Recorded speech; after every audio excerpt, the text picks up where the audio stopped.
Hi, Dr. Mkonyi. Hi, everyone. Hi, how are you? I'm fine. Oh, I love the dress. You're already showing us to Tanzania. Pardon?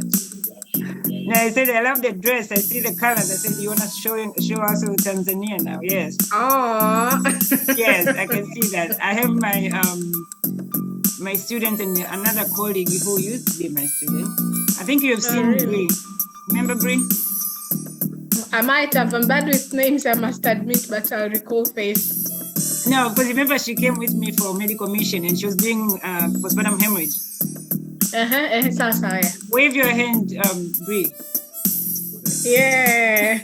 Hi, Dr. Mkonyi. Yes, you remember Dr. Mkonyi? Yeah, we started carrying all those the NSG to her office. Yes. So that's good. Yeah. So I'm trying to recruit all my students to come to Tanzania. So, and then for you guys, That's awesome. I know, Alisa and Daniel, you can see those African codes. You have to go to Tanzania to get it.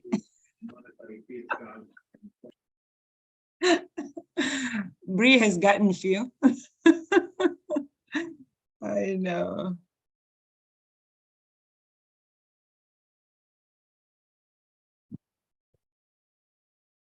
Okay. Hopefully, there we go. Oh, there's Dr. Gwen. Hi, Dr. Gwen. Good morning. How are you? Good morning. I'm good. How are you? I'm fine. Okay. I know we're waiting for Mr. Saturini. Mr. Saturini is the person from Tanzania. Okay. He said he was coming in, but anyway, so welcome to QHSC, the first logistic meeting to Tanzania. We're planning a lot of activities. So this one is going to focus on going to Tanzania, what activities we're going to do in Tanzania, what things that we have done so far, and feedback from what exactly we went through for the past medical mission 2022. So today is March 4th, 2023, and thank you for your time. I know that some people who are running late, some people will join us later, but we don't want to keep waiting. We're going to share the video at the end of the meeting, and then they will learn from there. That's fine if they have an opportunity to. So again, thank you for coming, and we have today my assistant. She did not know that. Bree, if you want to introduce yourself a little bit, and then we just go around and then we can start. Hello, my name is Bree. I went for my first medical mission last year and I loved it. So I'm super excited for what this year has to come. And my thing says Dr. Gabon, but it's just because I'm helping her. Yes, so we have Dr. Gaboni Jr. So that's okay. Okay, Arisa, go ahead. Hi, my name is Alyssa. I am a student at South University right now. So I've heard a lot of wonderful things about QHSC, and I'm very excited for this will be my first trip. Okay, welcome. Karibu sana. Dr. Mkonyi. Asante. So my name is Martha Mkoni. I'm the mini Dr. Gabon. Hopefully I'll become one. I'm based in Tanzania. I'm a neonatologist working at Muhimbili National Hospital. And I think I was actively involved on the previous mission and admiring the previous mission at the distance. I'm glad that I managed to convince, or rather entice the need to come to Dar es Salaam to Harriet. Thank you very much. Dr. Mkonyi, we go way back. I think the first time we met was 2017 or 2018, and then 2019 on the conference. So that was the beginning of the beautiful friendship. Daniel? Yeah. Good morning. My name is Dania Aparka. I'm a recent nurse graduate. I didn't go to the trip last year, but I'm looking forward to helping out and joining hopefully the trip this year. Yes, welcome. We're so excited. And then Dania is newly minted nurse. So welcome. Oh, the same thing with Bree. Sorry, I forgot.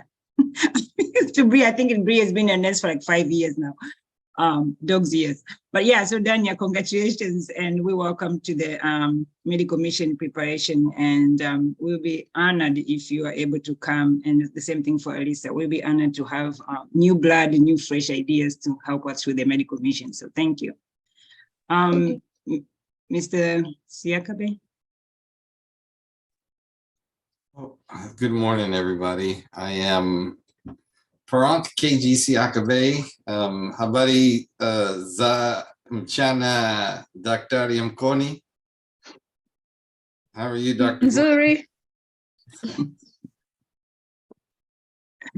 And I'm the assistant to the president for QHSC.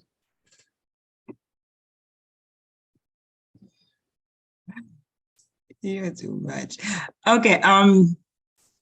Do you want to tell, because we have the 2 new people, maybe 3 with somebody in the iPhone. Tell them your role, Mr. Prank. Yes, I'm the vice president. I handle matters of safety, project design and management. Currently trying to help with membership development. We've had some pretty long discussions these last few days. Oops, there goes my, and I need an IT person to join the organization. Stop the video. Okay. I don't know what that is. Thank you. Okay, Dr. Gwen. Yes, good morning. This is Dr. Gwen. I am nurse anesthetist and I guess part of the board. And I went last year, was very excited about, what we did, the outcomes and the reports that we've been getting, and looking forward to going back this year and doing bigger and better things. Welcome to all of the new members. Thanks, Dr. Gwen. Dr. Gwen was instrumental in working also with Bree in postpartum hemorrhage training and implementation. And I mean, she's been working tirelessly behind the scene to make sure we are delivering what we promised. So, and thank you very much, Dr. Gwen. Somebody's on the iPhone. Dr. Gowoni, it's me, Kristen. How are you? Karibu I'm sana. good. 6 a.m. here, so I'm a little bit tired. That's okay. So I'm in. Go ahead, go ahead. No, I was just saying I'm in Austin right now helping my daughter move. So. Oh, okay. Say hi to do that. I will. Okay. So Mrs. Christine Behuniak has been part of the original group medical mission. So she has been there 2019, 2021, 2022, 2023, she's gonna be there, and 2027 she'll be, no, I'm just but so she has been, she's the perfect person to ask them to see the involvement of them global volunteers, and she has enough background to give you, if some for new people who have questions about the volunteers and stuff. So she will give you a lot of stuff. So because she went when we were only 5 people, and then she went when we were 21, and then she went when we were 47. So she can stay from the smallest to the largest group. So she will give you that background. And so if you have any questions and stuff, because it is challenging, it is different, it's demanding. So when you get that background, it helps you to prepare mentally. And we're going to try to run this year's membership and the global volunteer a little bit different to upfront all the information so you will know what exactly the expectation is. We don't want you to go blindly. We want to make sure you know what exactly you're signing up to. And then we want you to be reach your goals because you're volunteering for a reason. So we're trying to facilitate also your desire to pay forward. Last but not least, Mr. Saturini, thank you very much for coming. If you want to say a little bit of hello. Hello, how are you? I'm good. Happy New Year. It's been a long time. Happy New Year to you. Yeah, it's long time. Is Yes. it morning now? Oh, right now it's way morning. Yeah. We're trying to wake up. Yeah. Oh, Okay. I'm happy to meet you again. My name Yes. is Saturini Manangwa, for those who don't know me well. I'm working at the Ministry of Health. By profession, I am a nurse, but I'm serving as the Assistant Director for Quality Improvement in Nursing and Midwifery, Tanzania. Thank you very much. Yeah, we're honored for you to join us, and we're really looking forward for your feedback, because we want to grow and we want to make sure we do things that Tanzania will benefit. So thank you very much for giving us that opportunity. There's Yes, Dr. Banera. Hi, Dr. Banera.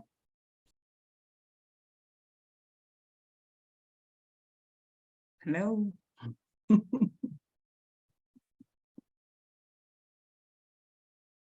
Dr. Banera, if you are speaking, you're muted.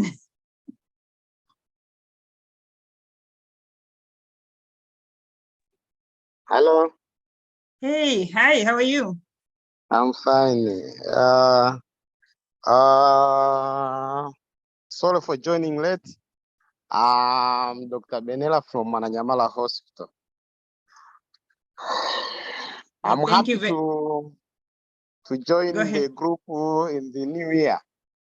Yes, Happy New Year, and thank you very much. Dr. Benela was an instrument for us last year to help us with logistic and a lot of feedback for what we need to do, what we could do. And so we are looking forward to work with them again with the Mananyamala this year. And so thank you very much for even giving us the time to join the meeting. Asante sana. Okay, asante kushukuru. Okay, so again, welcome to the first logistic meetings. We are going to do this meeting at least monthly.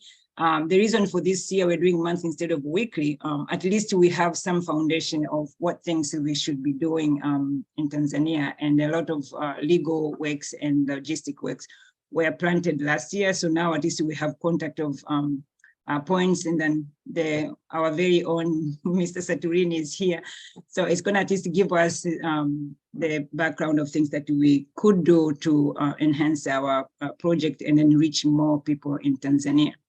And then so for this year, we are going to do things a little bit like fine tune.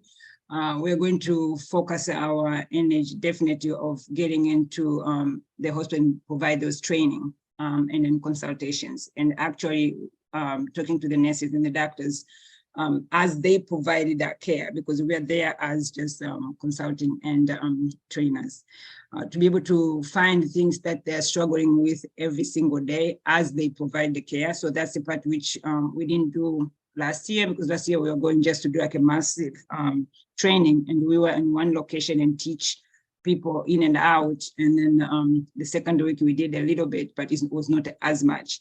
So as I said, we're trying to make it better. We're trying to be impactful for everything that we do, and we want to make sure that we can really, really reach the nurses and doctors where they are at the workplace, and then be able to provide those training in location. So still we could do some of the training from last year, but also there are a couple of things that the hospitals have asked for. And so we need to, we have included them in the schedule. I'm going to share with you in a few minutes. So if anybody has any questions, let me know now. Otherwise, I'm going to start sharing my screen to be able to get the meeting going. Any questions? Going once, going twice? Okay, I'm going to share my screen. This is the one.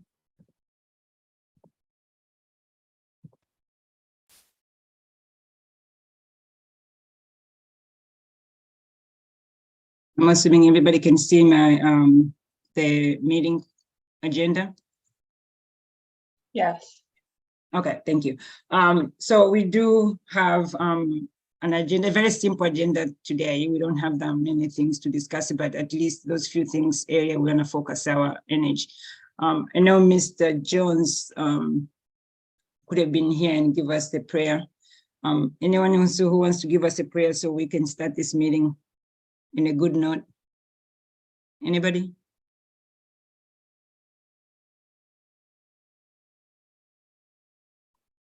Nobody wants to say anything? I nominate Dina Koma. Habari. Nzuri. Anybody wants to say a prayer? Dr. Mkonyi, can you help us?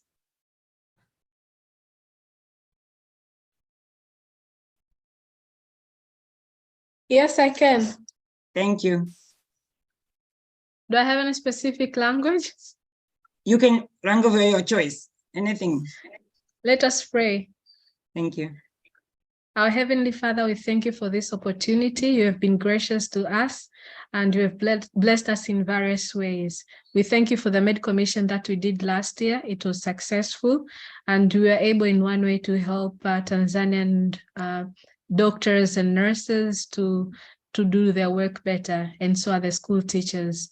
This year again, we thank you because you've given us an opportunity to plan. We lay everything in your hands. We ask for your guidance and wisdom and resources so that you can make this medical mission success. In Jesus' mighty name we pray. Amen. Amen. Thank you very much. We appreciate that. We are blessed and we receive those blessings. Thank you. Okay, so we did introduce new members with Alisa and Dania. Thank you very much for joining us. And they're going to be active members, and we thank them for that.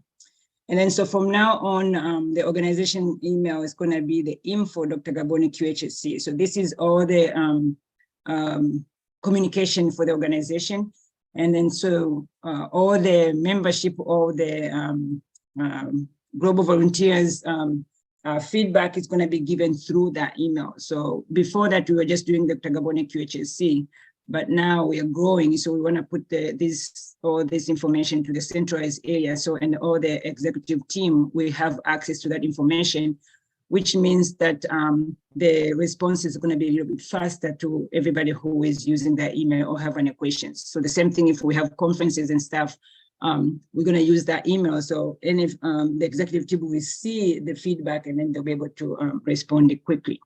So today we're going to talk about a little bit about the feedback for what we received from the medical mission last year. And thanks, Mr. Saturini. He did send us some of the feedback, and we put it in there. And we do have Dr. Benella and Dr. Mkonyi to add to it. So we also going to discuss a little bit about what we are planning. So the medical mission is going to be on September 10 to September 29th. So this is usually like plus 1 day or two minus those. It depends on how we get the ticket. So right now we already started working with our agency and who has been telling us to get the ticket like now before the price goes higher and higher. So last year we were able to get a very cheap or lower rate for the tickets, but also we have to remember that we were coming from the pandemic, so there was less people traveling, and then so definitely we were able to get cheaper tickets. So now everybody is kind of thinking the COVID is gone, although it's not for healthcare worker. We know it's not. But also, so that everybody's traveling, so the prices are getting a little bit higher. So we do need, especially this coming week, we need to figure that out and start getting our tickets. So people who are going to the medical mission. So we get more details, and I'll be posting in the group WhatsApp.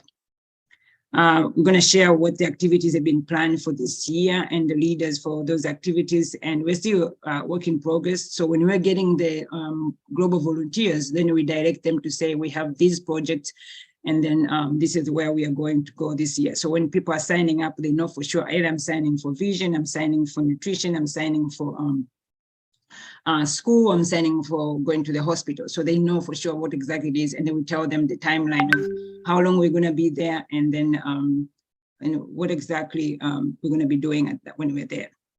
And then after that, we're just going to have other business people can respond, can ask questions, because we want to be informative. So everybody has an opportunity to share what they think it could be added, or clarification of something. So we want to make sure we when we tell global volunteer what exactly we're going to do, we want to ease their anxiety and make sure that they join us with a clear mind so then we can have the best medical mission. Okay, so,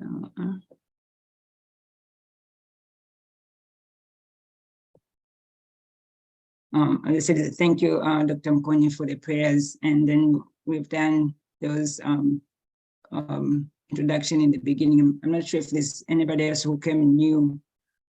Do we have anybody who did not introduce themselves? You want to say something? That just came in, but I don't know who it is. Okay. Yeah, and then if you can co-host me, that would be good. Yes. Bri, can you do that for me?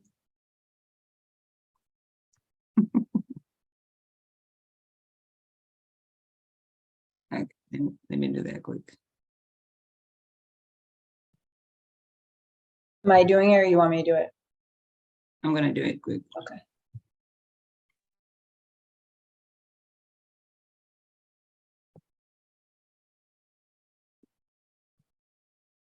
Technology, my skin is froze. You want to do it?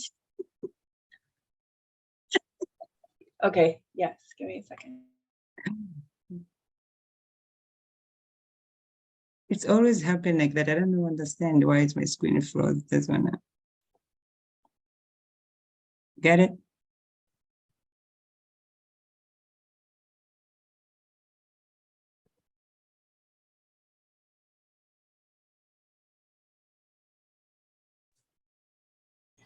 Yeah, I think the whoever it is there, I think that says Ohio area code. I'm not sure who it is. No, that's okay. Bri, were you able to? Hi, it's Annie. Oh, hi, Annie. Can you introduce yourself Hello. for William. How are you? I'm good. How are you guys? Sorry, I had to join in with a crazy number. I'm on my cell phone, and for some reason, it wouldn't let me just call in with my regular number. Oh, that's okay. So you want to introduce yourself and your role for the organization while we Bri is finishing up? Sure. Hi, everyone. My name is Annie Schneider, and I've been with QHSC from the beginning in various roles. And right now, I'm just a supporting member. And then I also help to run the social media platform. So if anyone has any content that they want me to post, just send it my way. Thank you, Annie. So Annie is the one who even helped from the beginning when we were QHSC is still being in the uterus. And then until it was birthed, and she was there with helping with the website and stuff. So thank you, Annie. Now she's going to be one of the board members and helping with the grants and stuff to help us try to get some support from different people so we can facilitate what projects that we're going to do. So thank you, Miss Annie. Let me go back to the, okay.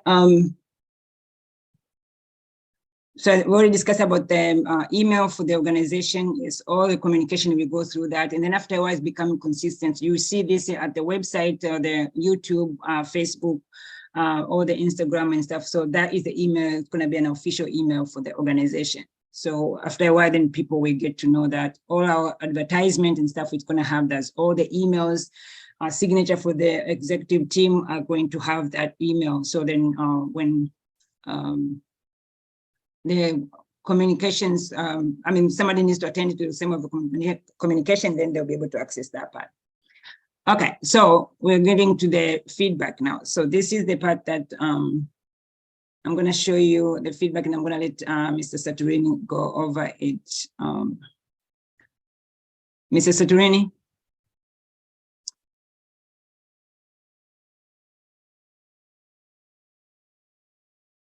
Sorry, can you repeat? The network was not good. No, I was just saying, so right now we are at the feedback. We're discussing feedback from 2022 medical mission. And these are the ones that you sent to me. And if you can elaborate over it so we can we learn, Yeah. and then Yes. we try to address areas that we need to grow. Yes. Yeah, thank you very much. These are part of the feedback that we got from the sites, and they might be not much comprehensive because when we were collecting some feedbacks, we contacted some people, and I'm not sure if it touched to everybody, but at least we can consider as institutional feedback from the three institutions. So the first one is, it is saying the time locate for training was not enough. It was, as you know, that we used some hours for day, and it was, if you take the summation of the hours that were used for this training, was reflected that as the wish was to have more time so that healthcare workers can have more more confidence on performing the selected competences that we are trained. The second one was on the attendance of the participant. That was not great, especially in evening sessions.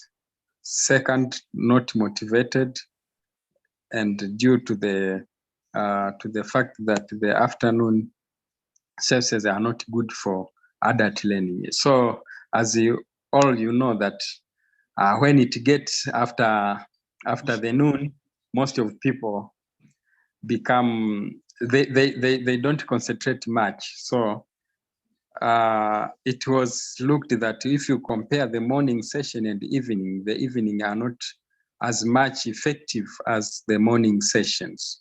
So I think we need to reconsider this also, to see if we can allocate morning sessions only for all people.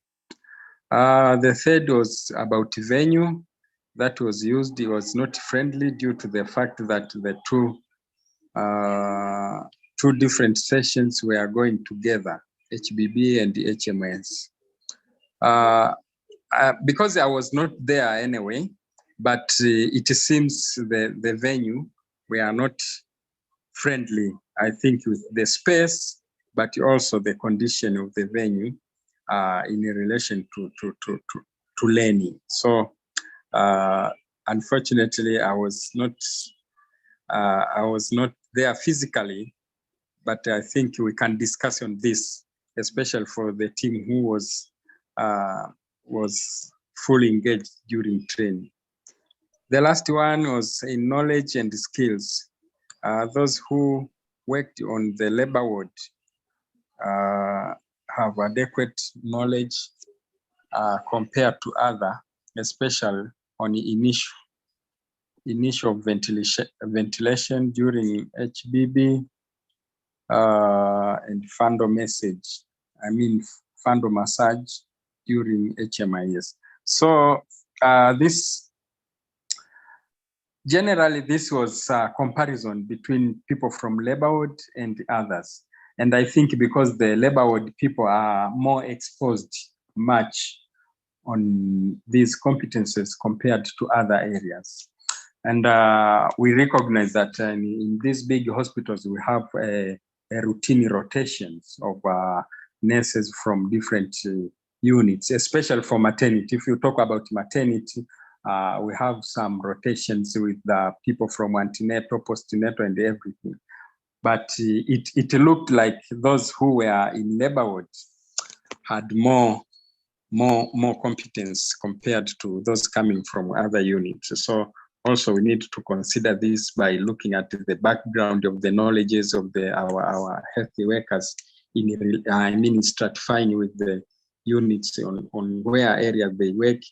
Maybe even the approach of teaching or methodology, we need to reconsider that some of the people are far away from other people in terms of experience and existing knowledge. So as I've said earlier, these are very brief short feedback that we managed to get from Buguruni, I think Amana, Mwananyamala, and Muhimbili, as I've said, for Muimbili, it was given by director.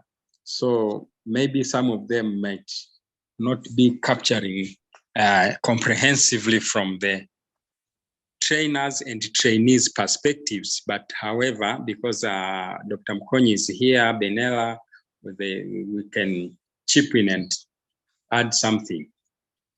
Over to you. Thank you very much, Mr. Saturini. We appreciate that. Definitely, it's an insight that we needed to hear and know. And those are, I think, 3/4 of what you just said, we observed when we were there. And so yes, I'm gonna allow Dr. Mkonyi and Dr. Benella to jump in and add more feedback from there. And then I'm gonna explain what we're gonna do different. And Dr. Gwen also is gonna be able to give us feedback from there. So either Dr. Benella or Dr. Mkonyi, if you can share your feedback, please. Asante, I'll go before Dr. Benella, my senior. Okay. So, bosi wangu. So, akiongea siruhusi kusema. Okay, asante. For those who don't understand Swahili, Dr. Benella is senior to me. If he speaks, I cannot add. That's why I have to go first. Okay. So in terms of the teaching venue, I can only speak for Muimbili.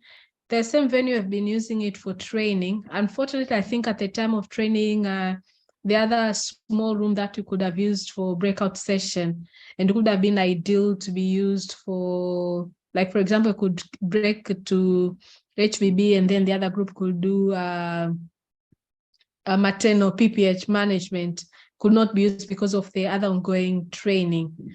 But in terms of like space, it was spacious enough, and audio visuals was appropriate, and the temperature was like convenient. I mean, it was not too cold maybe for us, but at least it was manageable. The main challenge that I saw, and I think this we foresee during the preparatory meeting, was the attendance. Most of the nurses were coming from their shift, or they're coming within their shift. And there are times, like if you have a, like sort of like a free day, if I can call it, because our intention was to treat almost everyone that was working in the labor ward and postnatal unit. So if a shift was a little bit maybe well-staffed and the unit was not as busy, then more members could attend. But in areas where they had like a lot of patients to deal with and they were understaffed at the day of a training, then some of them could not attend. And that was a challenge. And from the regional hospitals and the health center that attended, some of them were coming from a night shift. So they had to do a handover and then come for the training. And if, for example, somebody was scheduled for the afternoon session, it was a little bit of a challenge because they either opted to go home and come, or they came to Muimbili and then they would go for their night shift to continue. In reality, somebody would have worked for more than 24 hours, which one way or the other, they might be sleeping on the training, might be during our training, or back when they report to their works. So the level of concentration there was a challenge. And then this is the way we sort of organize our training. Whenever we do trainings for locals training, if we are keeping a person more than 3 hours, we should provide refreshments. Like if they're coming for the morning, would offer them tea and some snacks. And for example, somebody's coming for a night shift, chances are they are likely to be running home and have breakfast with their family. So if they come straight from work, then at least would have maybe probably budget for a snack for them, so that at least they won't go on an empty stomach.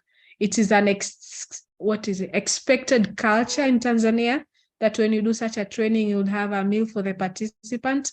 But this was not covered. We informed them, but it's a culture. And so as when somebody's coming during the daytime, they would expect to have some snack for lunch and that was not covered.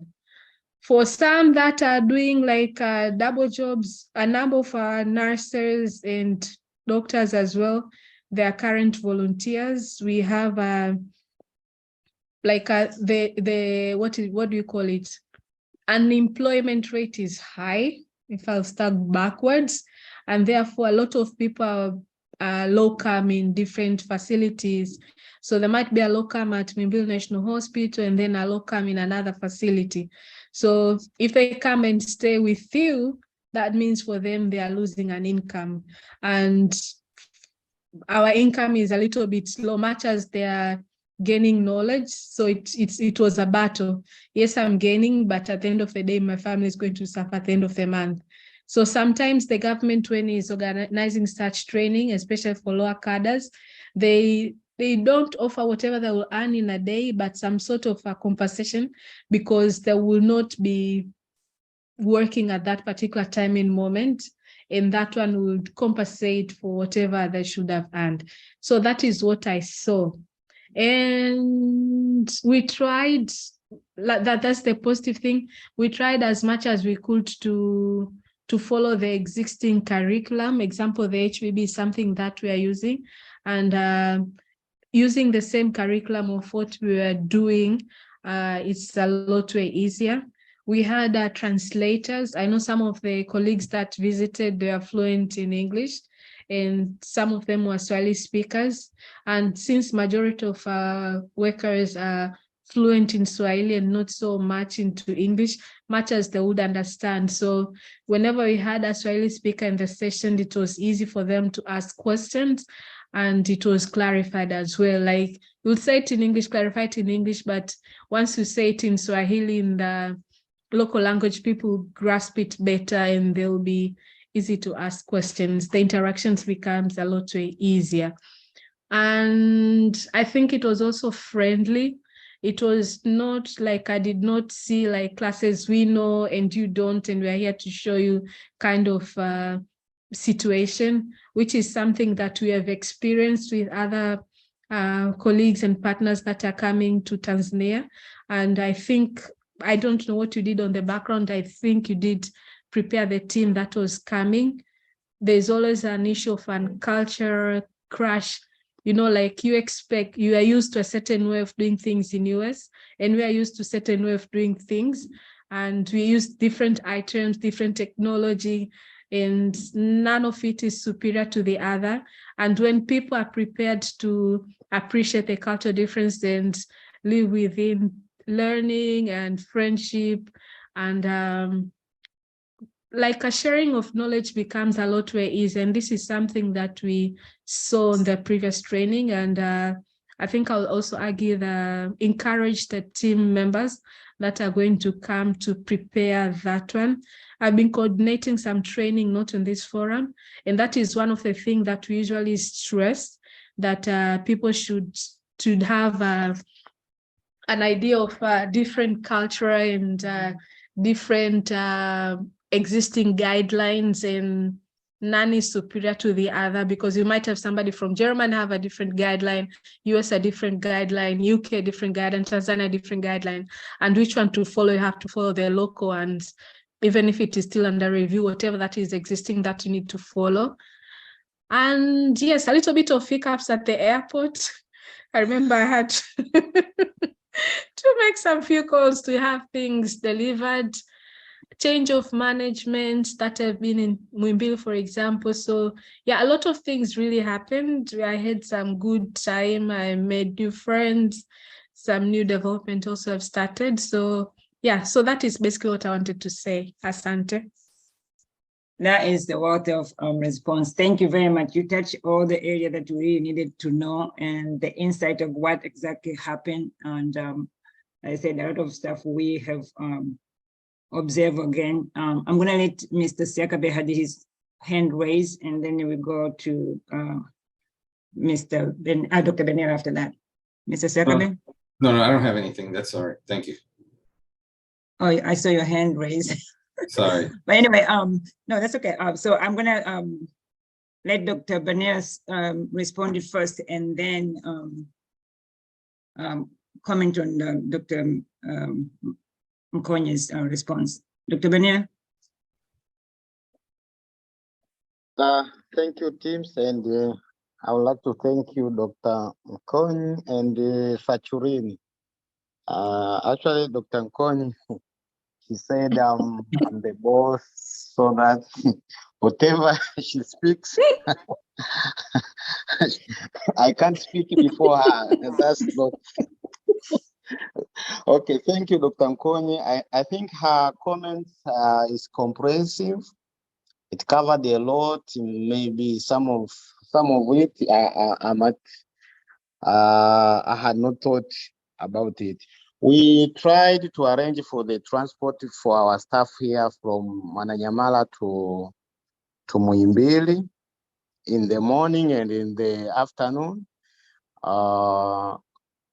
We did not arrange for their lunch or breakfast. I think Dr. Mkonye tried to stress about that. That is one of the things I think might be one of the factor. Mostly, if I don't know the dropout, those who started in the first session and went to the end, and some dropout maybe will be contributed by the lack of refreshment in between, either breakfast or the lunch. On the other hand, I think the importance of those training, that was very important training, skills, HBB and the postpartum hemorrhage. I remember the training for the use of compression bags. NSG. Yes, those one. Actually, we have received 4 of them here at our hospital, but I think the competence is not ready to start using. So on the other hand, on that aspect, I think more training is needed. We have been arranging with the facilitator from Ifakara. Some days, maybe this month, he might be coming to give some hands-on practical so that we can start using. Lastly, I think those are few challenges we can try to stress this year so that we have a more productive or active classes in the coming trip. Thank you. Otherwise, I'm more for taking some of the challenges, and I have actually noticed a lot from Dr. Mkonye. So Dr. Mkonye, your point ni nyingi kuliko hata mimi ninazofikiria. Asante sana. Asante, Dr. Benera. Thank you very much, Dr. Benera. Those are valid feedback, and we appreciate those added to Dr. Mkonye's and Mr. Sachurin. Dr. Gwen, do you have anything before I comment and answer those challenges to see what Qhsc can do for the next medical mission? No, I mean, I echo what Martha said pretty much. There was a challenge in people coming and going, the tension level. It was important to have Swahili speakers there to interpret information. And I think overall, it was very difficult to assess the levels. And so I don't know how we can go about separating people out so the people who are more advanced could ask, different sets of questions versus those who are a little more inexperienced. So I'm not sure how we would actually be able to tease those people out and put them separate them. Because sometimes when people have questions, they're intimidated because they're not sure of their level of knowledge and they don't want to be embarrassed. So that's something I think we could possibly, work on. And then I think too, being at the bedside and having more hands-on will be much more beneficial than sitting in a class and asking questions and going through a scenario, because I think you need to evaluate what the real hands-on problems are versus, classroom setting. That's what I have to say. Excellent, Dr. Gwen. Thank you very much for your feedback. Ms. Bree, what did you see? Any feedback? I agree that the afternoon class was a bit rough.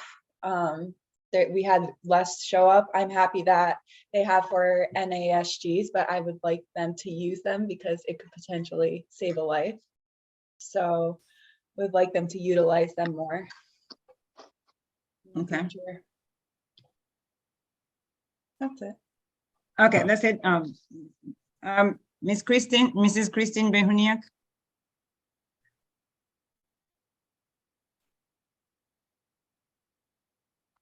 Sorry, I had to unmute myself. That's okay.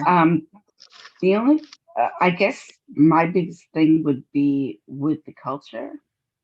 And I noticed with teaching and things, the thing that we need to remember as Americans going over is if they speak to us in English, they already know way more than we do. Or I do if I'm not fluent in Swahili, I know that I am capitulating to them, and they are I am asking them for favors, I guess, or for direction. They are telling me what to do. So I'm trying to I guess I'm trying to follow their lead and adapt to the Tanzanian culture instead of trying to tell the people that I'm working with how it needs to be done. I'm not sure. I'm working on a lot of fundraising right now with the children so that I'm able to feed them more than 2 weeks, I hope, at some point. And I'm also developing a new lesson for the teachers so that there's more material for them this year. And I guess that's my thing. Thank you very much, Mrs. Christine Behuniak. So is there anybody else who was on the medical mission? I was there. Oh, sorry. Go ahead. Yes. First of all, I apologize for not being able to make it to the medical centers. I did want to go there and participate and observe. I'm not a healthcare worker. But I will say, in terms of the nutrition, I know Ms. Christian mentioned something about feeding the children. We knew that there were going to be some challenges for nutrition on the medical side as well as on the educational side. But our resources were very scarce, as she mentioned, so we opted with nutrition for the children. But I think for this year, I mean, we know that it was an issue in a lot of different ways. I think we have to look if we can expand maybe to try and provide some nutrition for both sides of the house, so to speak. Okay, thank you, Mr. Brown. Okay, so for feedback, and I mean, I hear all the feedback and I've been getting them as soon as we get back, and there's a lot of information came out of these things. And thank you, Dr. Mkonyi, for the details. And then she addressed, I agree with Dr. Benea that she addressed so many things, that some of the things that we may not have thought.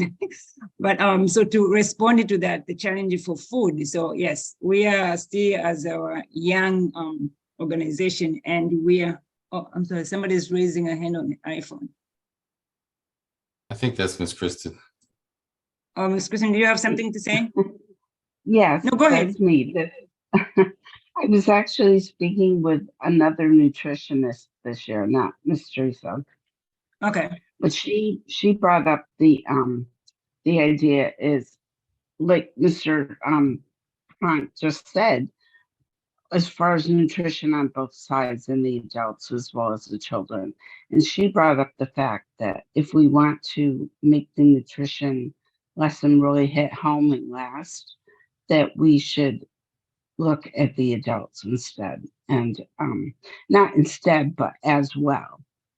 That in order to teach nutrition, we need to teach the mothers and the adults what to do, how to cook it, what to include. So it's just another idea I've been tossing around, is how to enable that.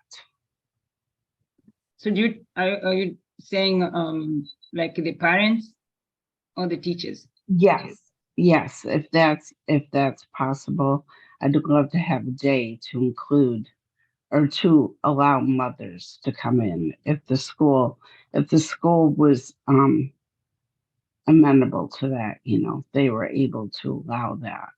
If we could have a class teaching mothers about the different nutrients and vitamins. And I'm sorry, her name is escaping me this morning. It's really early, but the optometrist that went with us. Dr. Stenville, Vanessa? Yes. Dr. Vanessa, yes. Like she was talking to us about the lack of vitamin K in the kids and how it affected their eyesight and things. So we could talk to the kids about vitamin K and how to get it and where to get it and etc. But I don't think that would have as much purpose as if we could talk to the mothers, and this might be an important thing, and this is how you can get vitamin K, and this is how you can add it, and this is a different grain that would provide it. So if there was some way that we could include a lesson like that, I think that would be awesome. So thank you. So for my feedback, I'm going to start with you as because we're just finishing speaking about including the adults.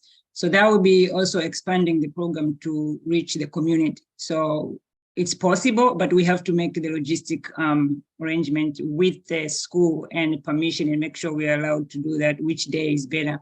And then we can put in our agenda. So that is an excellent part.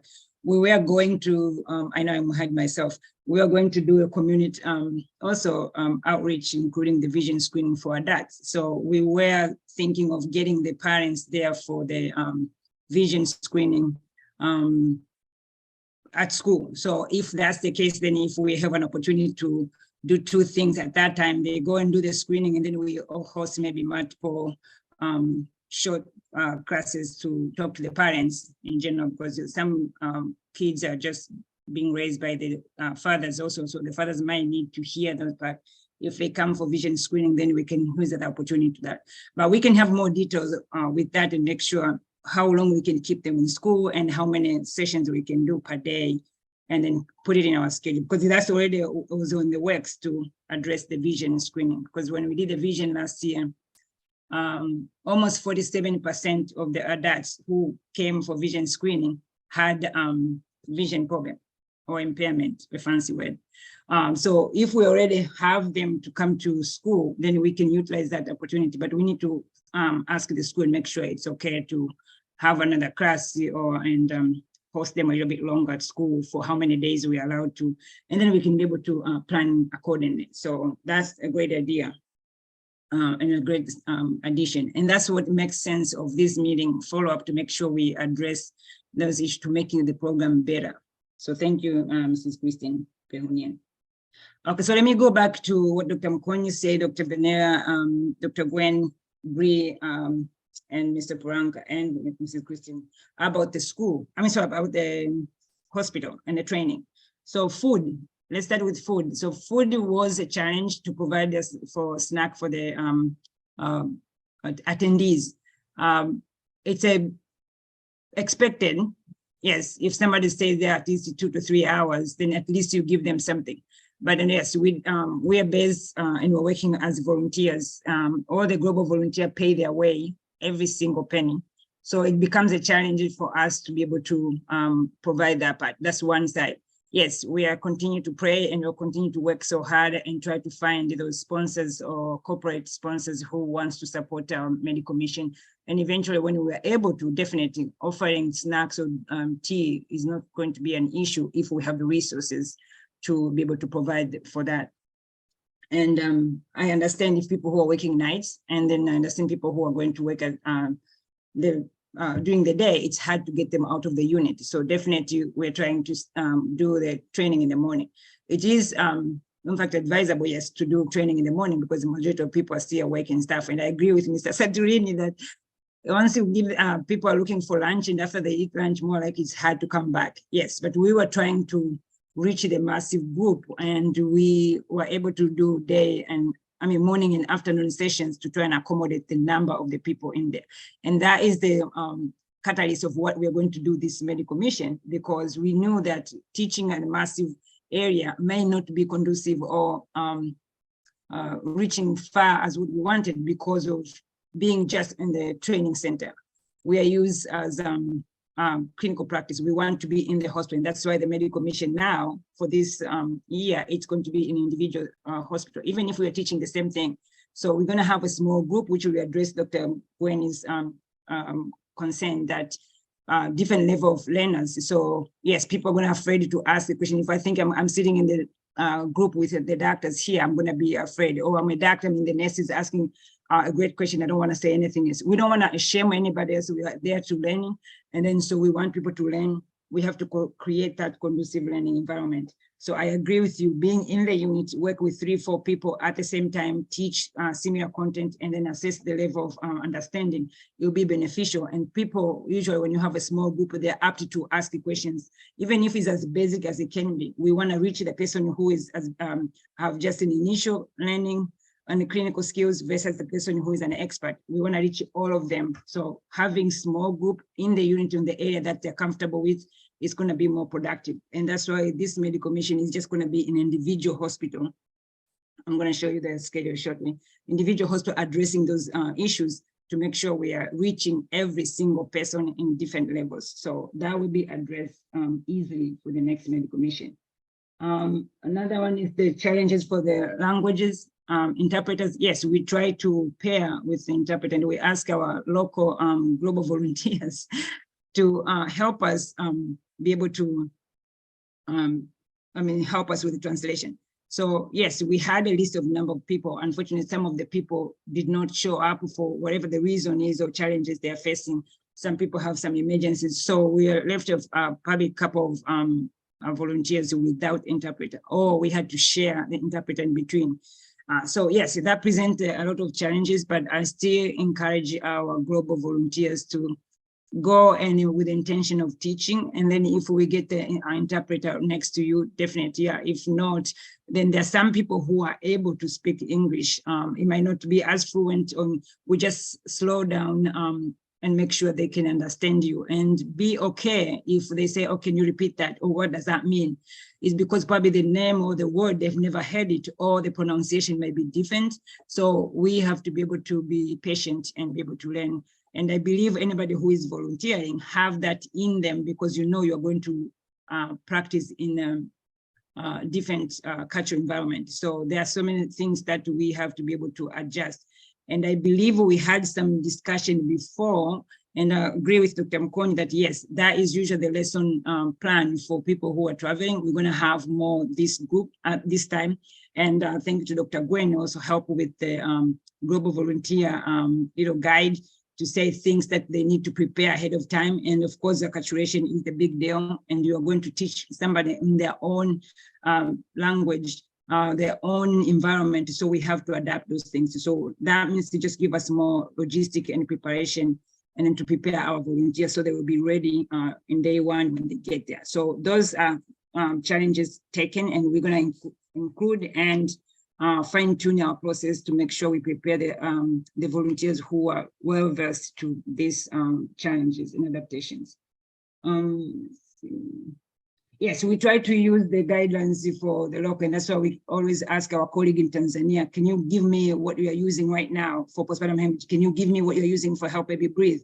We didn't want to come and teach NRP, because here all the healthcare workers who work with babies and moms, we do neonatal resuscitation for provider. It's a little bit more advanced in all the equipment stuff we're using. We know in Tanzania that is not accessible. Maybe some of the hospital, Muhimbi might have it, but not everywhere else that they have enough for people to practice every day. And that's why we went with the route of using Help Baby Breathe and buying the same guide that they use every time. And a lot of people, yes, they were happy because they've seen those things, but they just need a refresher. So we'll still continue doing that part with any education that we do. And we continue asking our colleague in Tanzania to help and guide and say, okay, this is what we use. So we can use that to base our training and preparation to be able to provide adequate training. I'm trying to take notes. Oh, I'm excited that Dr. Vanilla's hospital, they have the NASG for them, definitely. So if you have somebody who can come and do a physical class and teach and do the demonstration for them, that'll be great. If you need a virtual, like a discussion, it has to, for us to discuss with nurses and doctors and give them the tips and stuff. We have our very own Dr. Gwen Bree can help to facilitate that class and have that conversation. If they have any issues they've used and they have concern or questions, yes, definitely we'll be happy to do that. Just give us heads up so we can plan little session, short session. If we know ahead of time, people can hopefully adjust their schedules and accommodate that, but we'll be happy to do that to make sure you guys are using it and then save their lives, because we know NASG saved the life of a pregnant woman or even a postpartum mom. So we know that part. I do agree with Dr. Gwen about people being intimidated. Yes, we noticed that part when we were teaching the fundal massage training or technique. When we ask people to demonstrate, people were shy until they see somebody else is doing it, and then they will start doing it. And then so we try to make it as comfortable as you can. We try not to point out, okay, you don't know how to do that, are you sure? But it's, I agree, the awareness to include for all the global volunteer when we are teaching people, we have to respect that the level of education or the level of clinical practice is going to be different. And then so we learn probably certain ways, and we have all these resources. Sometimes it becomes a basic, like just a fundal massage you should know, but sometimes people have heard it in theory, but not necessarily practice it. So, and that's why we need to go to the hospital and be able to see or observe what they're doing right then and there, and then it will be one-on-one conversation, which most of the time is an effective way of making sure people know what they're doing. So those are, I know probably I'm forgetting some of the stuff, but we already addressed that with the next medical mission by individualizing the training. And majority of the time, the things are going to be individual in training. It means that we're going to go to the individual hospitals and work with people. Don't have to transport from one hospital to another. Don't have to worry about, oh, I need to come from home. We're going to try and get there as early as you can, attend those board rounds, and then you go to the unit and start working with those nurses and doctors. So that will be our plan. Any questions? Oh, I see. Did you raise your hand now? Mr. Yes, I did. Okay, go ahead. Yeah, I was going to say, so for the training, the medical training, I think we kind of designed the kind of like the course. We like outlined the structure of the training. So now, since we're going to be more personalized and more focused, more detailed, so when we go to design the training, we just have to make it a lot more sophisticated, if you want to say that, and then go beyond PowerPoint and things like that, and just find different ways of making it a lot more adaptive or versatile for the different types of students that are going to be present there. Because I think almost in any learning environment that you're in, there always are going to be some people who know more, some people who know less, or some people who are tired. It's just, that's just the nature of the learning environment. So, but we can actually try to plan a little better for that this year, since we know we're going to be doing a more intimate or personalized learning environment. That's it. Okay, thank you very much. Definitely, we're gonna do a little bit better. And then we know for the healthcare people, we always want to be where the action happens, means like right there in the hospital, and work with people at the hospital to try and address that. So thank you. Okay, let me go back to my,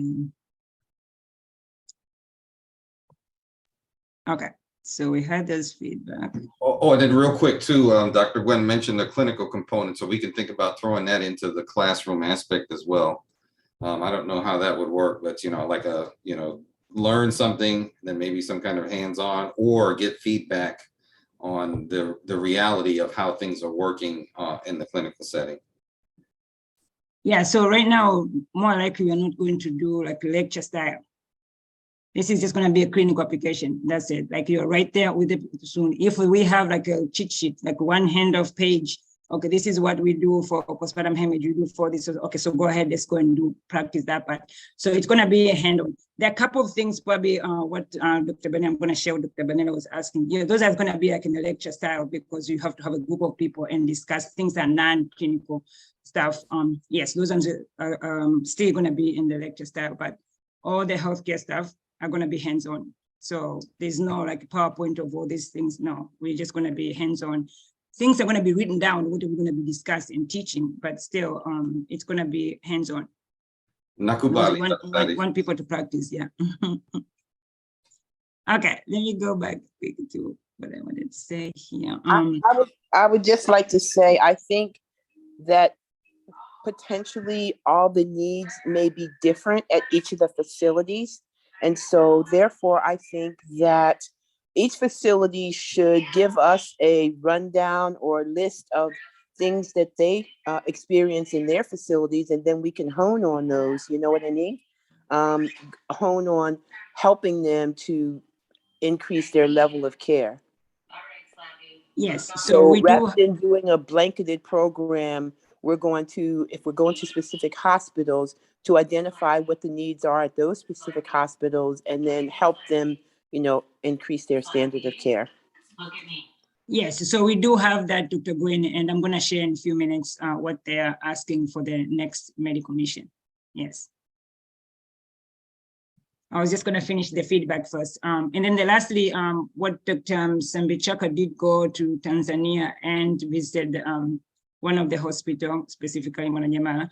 And then so she had a very good feedback, which I'm going to read it to you. She was supposed to be here, but she's working.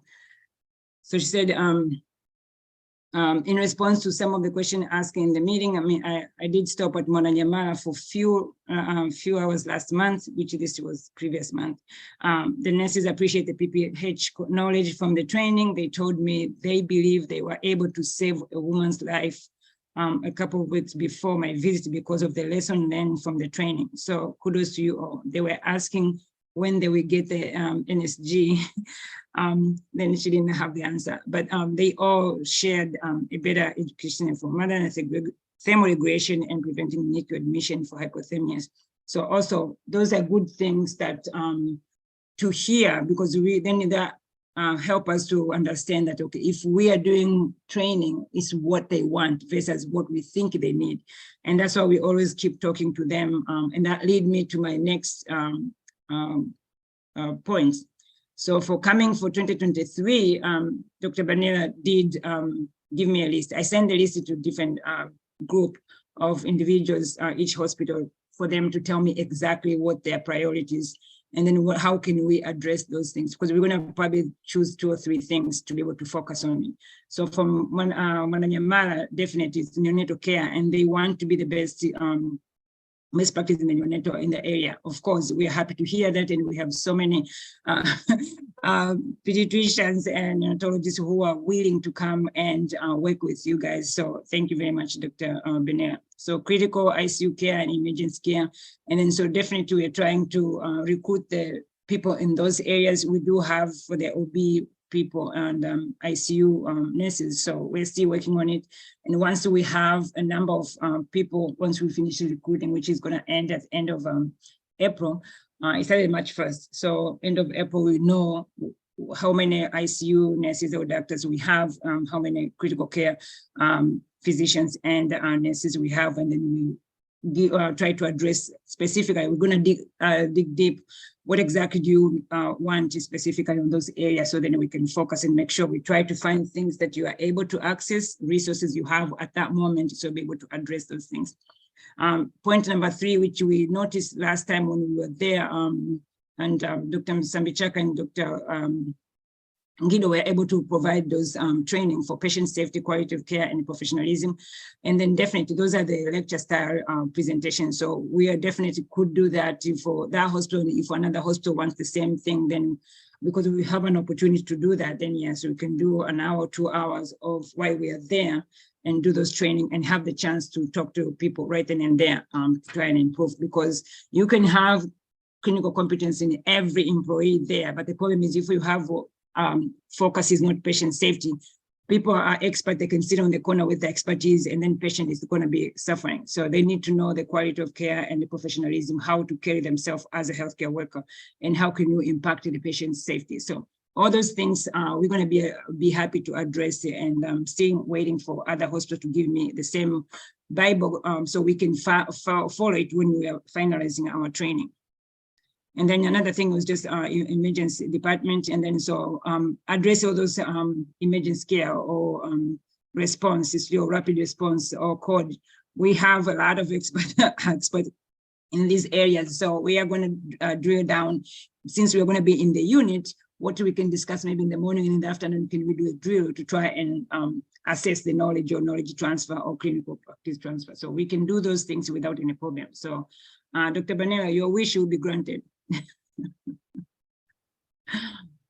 Okay, just a feedback. We had a vision screening acuity, and this is just a little blab. We did the we had Dr. Stenver, our optometrist, went there and had her team with the other Dr. Redempta and other 3 optometrists helped to see 764 people. And then so remember I said that's who were screened, 21 teachers were screened, and then find out that 9 of them received glasses. So their vision was impaired.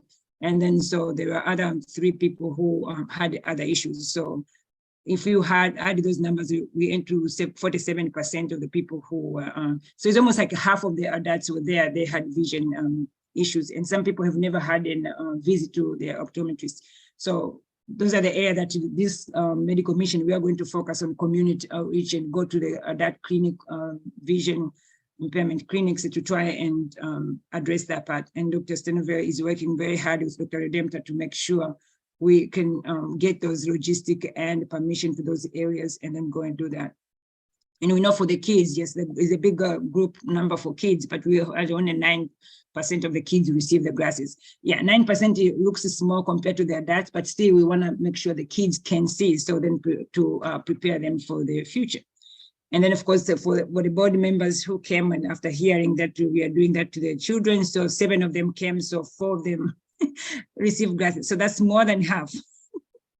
So that's why it proved the point that yes, once we get this feedback, we make the program better and we go focus on the area that is much needed, and then we try to address that part.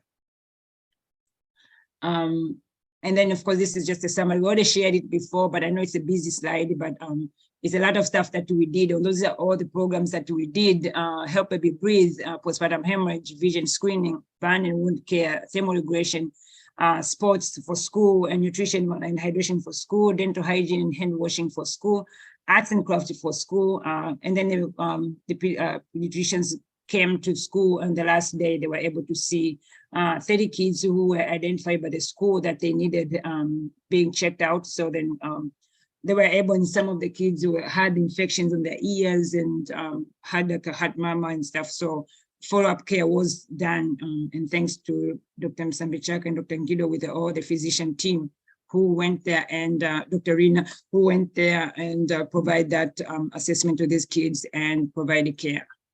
And then of course we went to the magnet and saw 100 kids and their parents, and we did the training also there for prevention of minor injuries and breaking nutrition for them.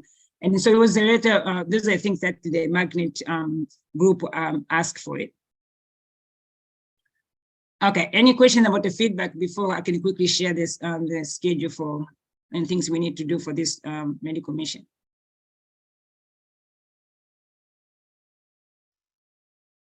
Anything? Something? No? Okay, I'm gonna go back to my screen then. Okay, can you guys see my Excel?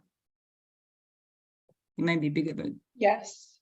Yes, Okay. you have a little, all right, no, that's better. No. Okay, okay, good. Okay, so activity-wise, so you can see on the top of the timeline, we have activities that we are going to do. There's more than that, it's just the screen is too small. So we have the vision projects. Dr. Stenville is there. We have the hand washing and dental hygiene. We've done this so many times. This is just going to be added. People who are going to be in school are going to be added in there. That's why I just left it open. Backpack and school and supplies. So we're trying this to get, again, the backpack and school supplies for the children in Minazin. Janet Musa is working on that part and working with our corporate sponsor. Hopefully they will grant our wishes.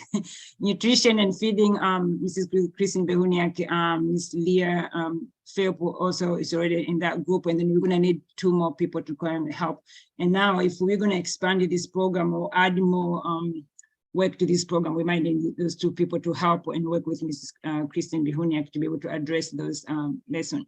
So definitely put Ms. Leah there because of she speaks Swahili and she's from Tanzania. So she worked very well last time with Mrs. Christine Behuniak and Ms. Teresa Cooper. So she's happy to do that, the same thing this year. So she's there, at least the translator there, to be able to help with the community, especially if we're going for their data, because they're going to be asking questions and all the stuff. Neonatal resuscitation, newborn care, this is for all the hospitals for pediatric side of it or neonatal side of it. Dr. Miriam Sambichaka is there, and we're going to need the team for the pediatric people, and I know she will do justice to that area, so I don't have to worry about that. For the anesthesia, we have Dr. We have Dr. Gwen Randall, and we're going to need probably a couple of people as we see what exactly is the program is going to entail, teaching in the hospitals, what exactly is needed. And then probably all our nurses also to help with the whatever Dr. Gwen Randall wants or needs for those areas. Emergencies, so I put in all the, the critical care emergencies response, the codes and stuff, postpartum hemorrhage, all those in one area. So that one definitely for now, we know Mwananyamala also is going to need that part. And then so we already put it down there, written, it's going to be there. Janet Musa, if she's not doing the school stuff, she's might be there. We're still adding and we're recruiting more people, and it's going to be added in there. Breastfeeding and thermoregulation, those goes hand in hand. And sometimes when we were doing the emergencies last year, people who were doing the postpartum hemorrhage also did the thermoregulation, because when you're doing Rumam, more likely baby's going to be right then and there. So if you're doing thermoregulation, you can do that part. And of course, breastfeeding is added. Miss Valentine Dantes and Catherine Dudek did that in 2019. Sorry, 2021, I'm sorry, 2021. And then so now we just need more people, because if we have, there's a lot of patients, and then so if we have more people, like you have a group of 4 or 5 people, they can tag team to try and address as much people they can in the hospital. Probably like in the morning, if we have 100, because I think when we went to Mwananyamala, there were so many patients, and more than 50 or something. And then you have to go to all the postpartum rooms. So then that require a number of volunteers. So we're gonna need more people. Ban, right now, as we know, Miss Victoria Jones does that. And then so she may need 2 extra hands. And then she's gonna do a lot of teaching, also preventative prevention of ban, and then so she wants us to go to community and school. So we are working on those logistic, and that's why she needs more people, because if it's in the community, then we need the translators and stuff to try and help and see that. So all these programs are continuous, and people who are project leaders are working on those, and then we're going to give you more details. So that is just the project we have. Can you guys see my schedule? Yes. Thank you. Okay, so for the schedule now, oops, it's putting away. But anyway, for the schedule is that, yeah, so those programs, eventually we're gonna put it in the schedule to say, okay, so if you are doing vision, it's gonna start at 9 to 11. So once we get enough people, then we know how many sessions we're gonna put. But this is gonna be the routine that if you're going to Mwananyamala, the first 2 days, all the healthcare people are going to Mwananyamala. And we're trying to get there at 6:30 because we want to be there at rounds. So when they're doing round at 7 o'clock, we want to hear from what the night shift are saying to the day shift. We want to see that communication and transfer of care.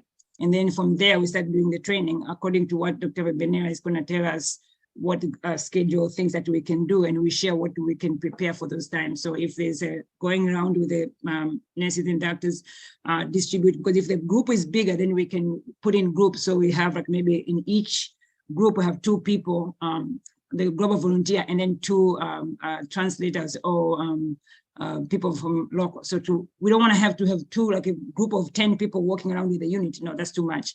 But we can have different groups working either side of the unit to tag team and make sure we address every single patient who is there if they need to be addressed. And then so it'd be like the first 2 days, it'll be Mwananyamala. But we can change the date. For example, if Dr. Banera said, oh, maybe Monday and Tuesday does not work for his hospital, so maybe Thursday, Friday is going to work better. So we can switch that part. But the goal right now is that each hospital is going to get 2 days. And then Buguruni, the same thing. We're going to try to start the day, healthcare worker. You need to get the report from the night shift is to know what happened the night before to the day shift, and then try to address that in training. So we can do those things. So we want to try to do 6:30 to 5. So at 3, the day is going to be over, unless there's something specific is happening maybe at 4, and but that day we can adjust while we're there. And this schedule is going to be shared a month ahead before, and then to make sure our colleagues in Tanzania are saying, yes, we want that, or no, we don't want that. We can change days. So as I said, these days are not married to those specific dates. We can move, and Mwananyamala can be there second week. It's okay. As long as we're going to get the 2 days, we're going to find the day that is workable for you guys, because you might have classes, you might have training already scheduled, like annual training. So the same thing for Muhimbili. Maybe it might be Muhimbili the first week, Monday and Tuesday work better than the second week. So as I said, we're going to figure out this part, but just remember, each hospital is going to get 2 days, a full healthcare workers 2 days on those days. So then that also will help with the logistic of hosting us, because it's not easy hosting people. So it's easier to say, okay, we're going to have 2 days, and then we're going to worry about who is going to be managing the host and what are the logistic stuff we need to do. And then if we are ordering even food for us also, we know in one area, it makes easier for us to say, okay, all the healthcare workers are in Mwananyamala, all the school people are in Minazini. So it's easier logistic-wise, transportation, food, and safety also, because we need to know people who are where they are every single minute.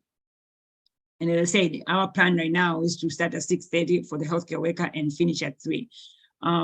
That sometimes it might be, as I said, shorter than that or longer. So for example, for Amana, that Friday, we might do some of the conferences and stuff, not necessarily that go in the unit, because that's what the request they had from last year, and we were not able to accommodate, because by then we already commit to do training for Muhimbi for 4 days, and then we didn't have enough time to include Amana. But this year we were going to include Amana.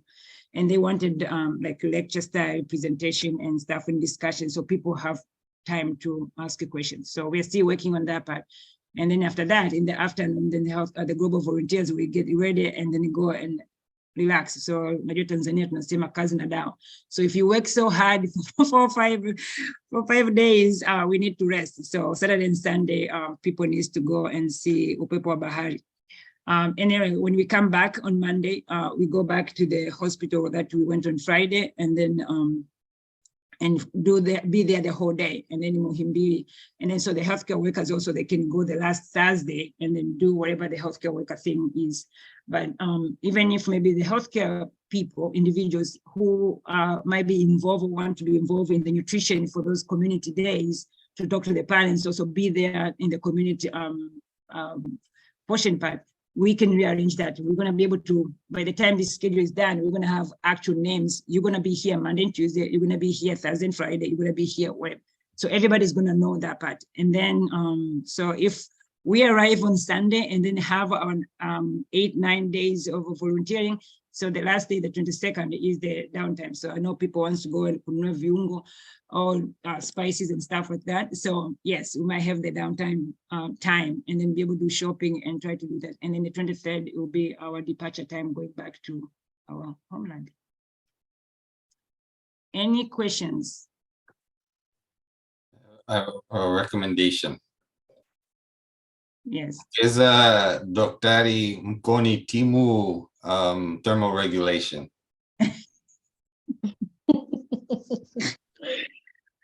I like a Swahili. I should learn, is it Spaniola? Sí, señorita. So I should declare interest. I think being a newborn here, we might be launching a clinical attachment guideline, and should that be feasible, the plan is to launch it sometimes in May. and it is going to be like a CPD accredited, and it's going to have, based on the previous training that we've been conducted in other facilities, some of the facilities do come to Muhimbili for training. So we have identified some of the needs and we've tried to put a curriculum for that. And if it's going to be launched, it's going to be accredited by the Medical Council of Tanganyika. That will be for the doctors. And the nurses will try to see if the responsible authority can recognize it as well. So should that be feasible, then we might be able, if you wish, and we can use it for Mwananyamala as they are trying to improve their newborn care unit. I'm going to let Dr. Banera answer that question first, and then you guys will let us know how QHSC can participate in that and what you want from us. And then, of course, we prepare to participate fully. Dr. What Banera? we wanted to propose is just to offer a guideline, and then that whoever wants the training can decide what package they want to use. Oh, yeah. Yeah. No, I think so it's not like a fine. teaching per se, but just a guideline, like, because it's going to be based on the Tanzanian curriculum. Yeah. Okay. Dr. Benella can go ahead. Yeah.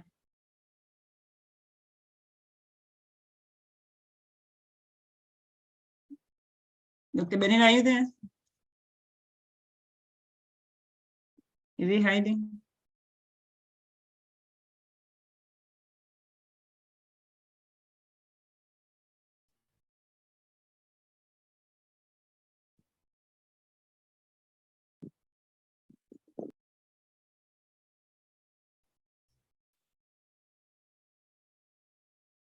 Okay, Dr. Banera is not there, but we can ask him later on. But yeah, so if Dr. Mkonyi, you feel like that would be a contributing things that QHSC can use the guidelines to provide the training or support the training, or you guys initiating and then we come and validate, that's okay. Mean that you see if it's practice and how are they learning. If we can be supportive people, yeah, we'll be happy to. Will that work? Yep. Okay, good. Yeah, so as I said, if we go to the hospital, I know we're going to get more people to sign up because we have so many people who are interested. So definitely, if there's something that we have a bigger team for the pediatric and neonate and teams, definitely we can have people, maybe one group is doing the neonatal research and with some other group or Help Baby Breathe, and another team can do the guidelines and stuff. And then we can have a specific group to go around the whole day, reach more people, like individualized learning and work with people one-on-one. That might help and make it more conducive for people to learn. So that's fine, we'll be happy to do that. And that's why I said we're having these meetings because it helps us to, you guys identify what you need, and then we go and we come and answer those questions as much as we can. And if we can prepare ahead of time, that'll be an excellent. And if you guys have already guidelines, that's great. So we can familiarize with the guidelines and try to find out the evidence base you guys use for that. And then we can come and share what we learned from that. And then we share with people in Tanzania. That'd be great.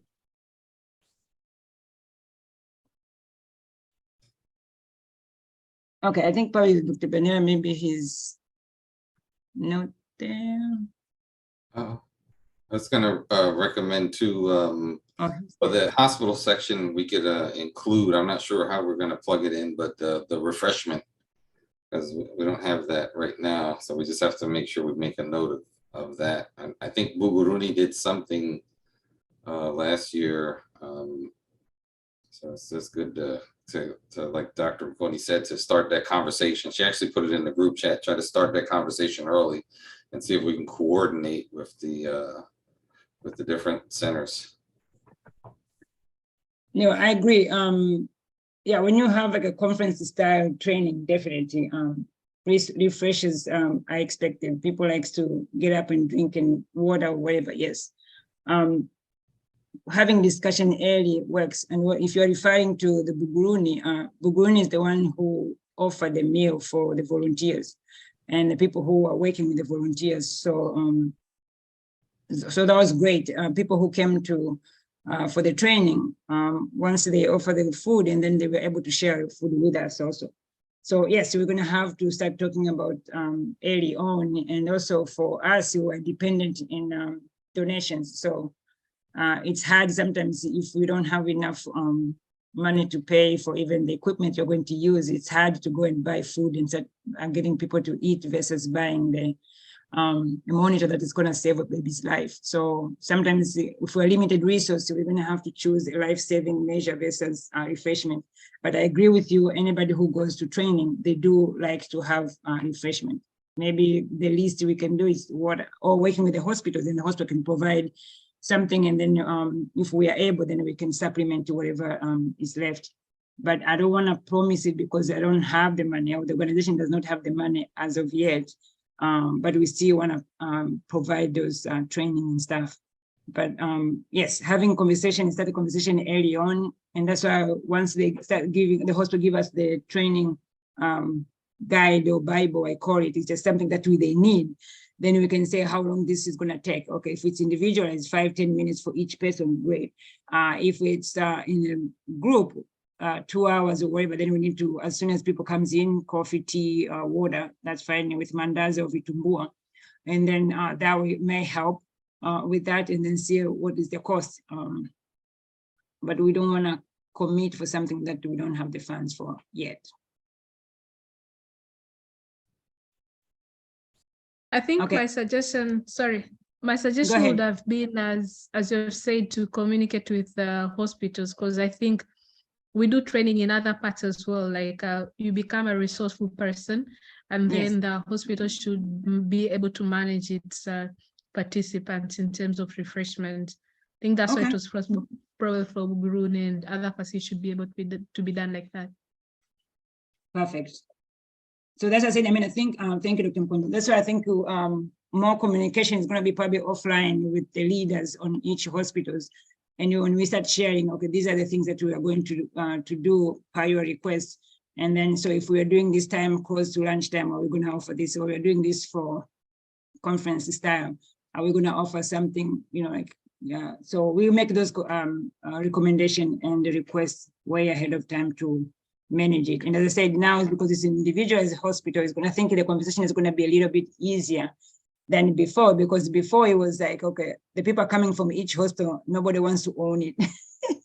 Everybody's like, oh no, only my people is like 1/3 of that. What about the other 2/3? So I think it might work better this year because we have individualized hospital. And as you say, Dr. Mkonyi, that people already, it's already offered now for those training, and the hospital is able to manage that part. But I think, yeah, the conversation definitely needs to be had. Okay, so for my agenda, I think that was it. And then it was just open forum, like what we're doing right now. And then if anybody has any question, Lisa, do you have any question after hearing all this overwhelming information?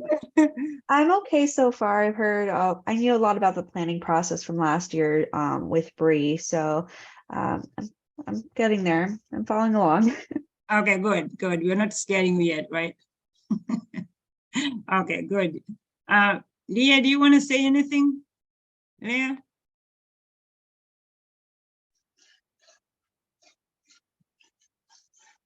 Hello. Habari? Salama. No, I don't have any suggestion, but I'm happy to hear everything I heard today. I know right now we Leah work with Mrs. Kristen Behuniak for the nutrition, and she did an excellent job. She took Mrs. Kristen Behuniak and Miss Teresa to the market. Okay, to do some shopping. So that was great. Yes. Yes. We'll be together.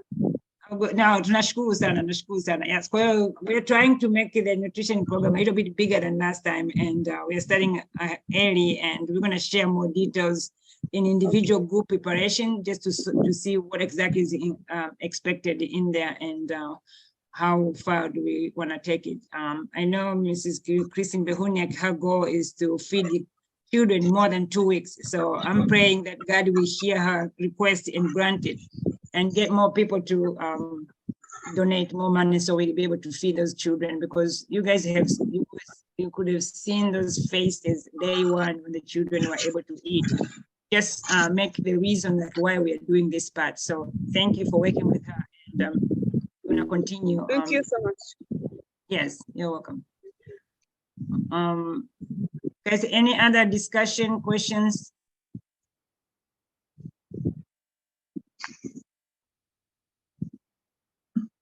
Danny, are you still here?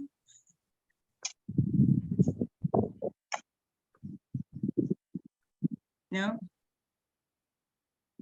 Well, she doesn't want to talk to me. Mrs. Irene Gaboni. Oh, Miss Valentine, are you there?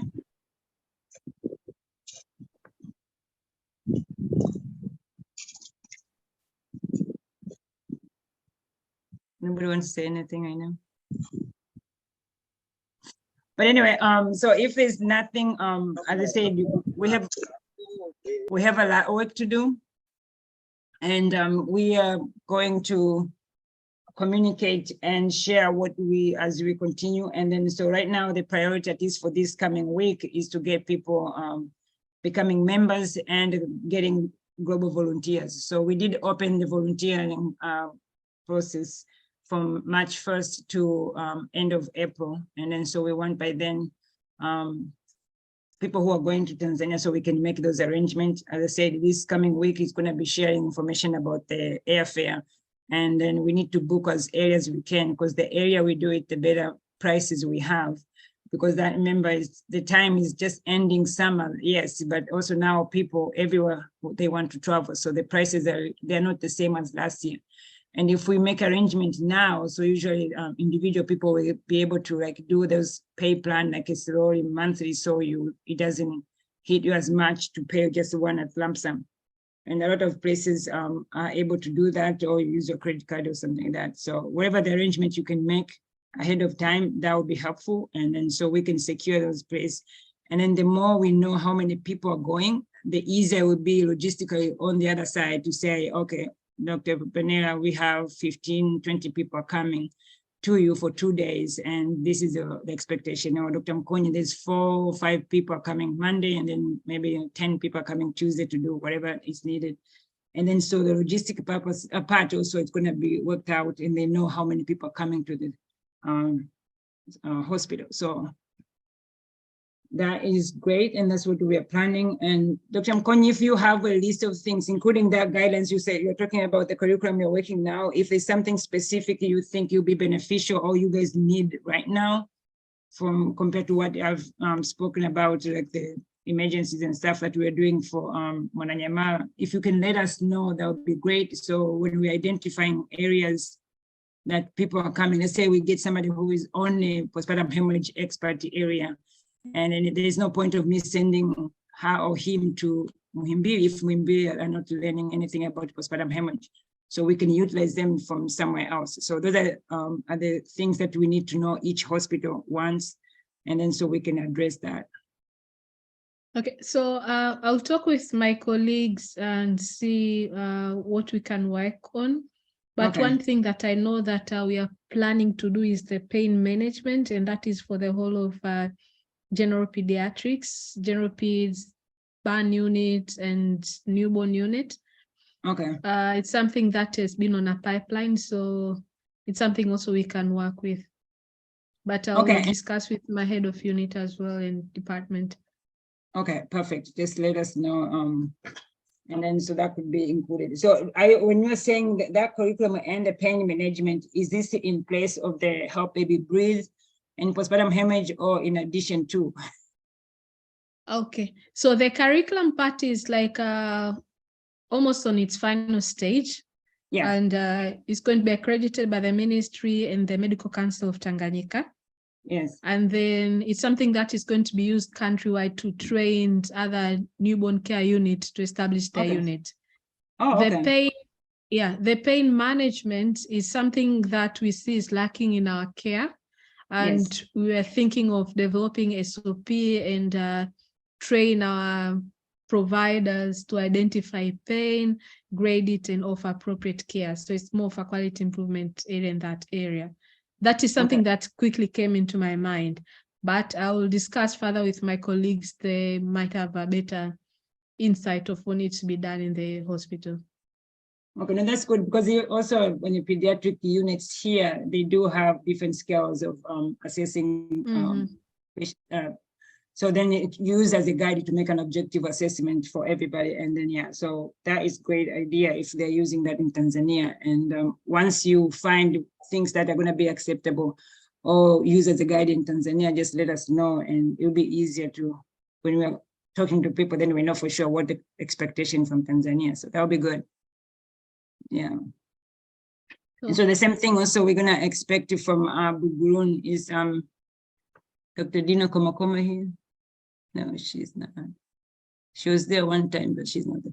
But yeah, so then that'll be another thing for we try to make for Bugurun and Amana to see what their topics are. So if we get a topic that can be shared with other hospitals and they're okay with that part, then that'll make it a little bit easier to organize the consistent part. If they want something specific for that hospital, we're going to honor that part because we want to make sure we offer something that they want. So good. Dr. Gwen, do you have any suggestion, comments, final thoughts? Nope, I don't have anything else at this time. Okay. Anybody else? Irene, do you have anything? Valentine's?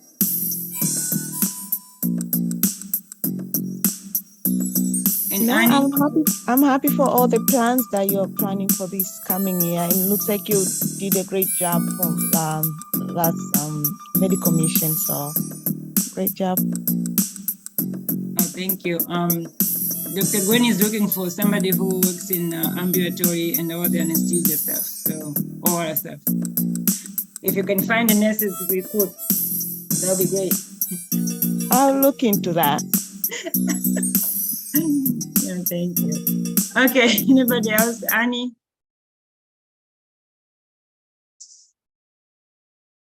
Hi, can you hear me? Yes, we can now. Yes. Okay.